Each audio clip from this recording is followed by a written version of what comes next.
I'm Tiffany. And I'm Katie. And we talk hair.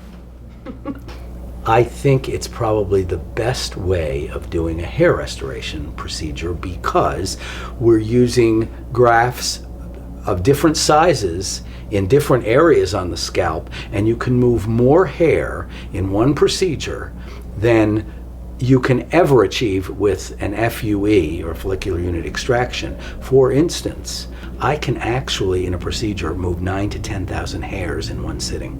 9,000 to 10,000 hairs, that's a lot of hairs, ladies and gentlemen.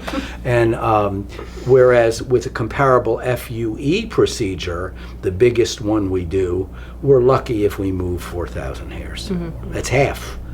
So you think about putting half of 9,000 grafts or 4,500 grafts in the same area that you put 9,000 hairs, and you see the difference.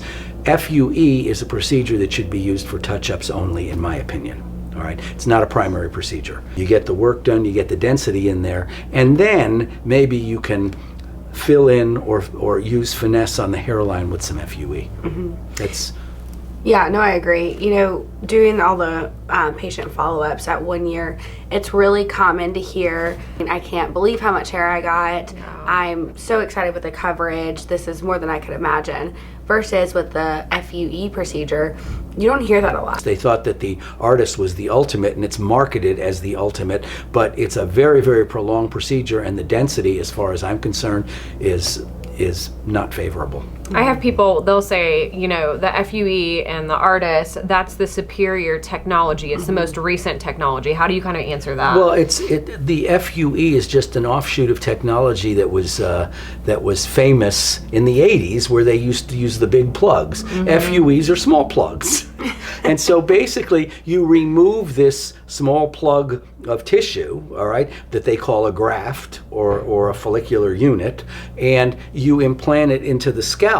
Well, you're still left with, in the donor area, with tiny little holes that heal by themselves. And when you do that in somebody's donor area, whether it's with manual FUE or computerized or FUE, you're going to use the entire donor area. So that heals and scars down, and then the patient comes back for a second one because he's not satisfied with the density of the first one, and you get an insufficient yield the second time around. No matter what the companies tell you, as I said, they were brilliant at their marketing, but it doesn't call true. It's not true at all.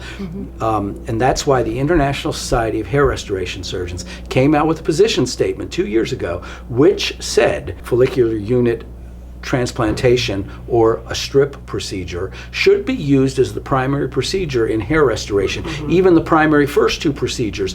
If you require a touch-up procedure, then you go to FUE. Right. So, absolutely. FUE is going to ruin your donor areas. I've had people come to me which are type 7 patients, meaning their entire top of their head is devoid of hair. And they were told by other physicians that an artist procedure or FUE procedure would solve their problem. All an artist or FUE procedure is going to do is give them single and double hairs from front to back that are so far apart it will look like they had nothing done. Right. I'm Tiffany. And I'm Katie. And we talk hair.